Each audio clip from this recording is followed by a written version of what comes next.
حضرت امام جعفر صادق رحمہ اللہ تعالی علیہ سے منقول ہے، جب فرشتے حضرت ابراہیم علیہ السلام کے پاس آئے اور وہ حضرت ابراہیم علیہ السلام کے لیے بچھڑے کے کباب لائے، ان سے فرمایا کھائیں۔ انہوں نے فرمایا میں اس وقت تک نہیں کھاؤں گا جب تک کہ ان کی قیمت نہیں بتائیں گے، ان کبابوں کی قیمت نہیں بتائیں گے جو فرشتے لائے تھے۔ کن کے پاس؟ حضرت ابراہیم علیہ السلام کے پاس۔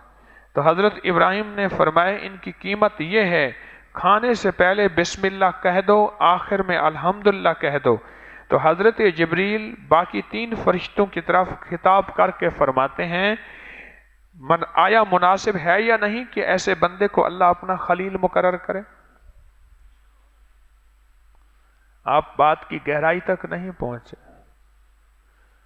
کہ ایسے ہی بندے اللہ کے خلیل مقرر ہوتے ہیں جو کہتے ہیں کہ پہلے میں ان کبابوں اور کھانے کی قیمت ادا کروں۔ تو پوچھا قیمت کیا ہے؟ فرمایا کھانے سے پہلے بسم اللہ اور کھانے کے بعد الحمدللہ۔ تو جبریل نے باقی 3 فرشتوں کی طرف، میکائیل، اسرافیل، عزرائیل، ان کی طرف متوجہ ہو کے فرمایا دیکھو ایسے لوگ ہوتے ہیں جن کو اللہ اپنا خلیل مقرر فرماتے ہیں۔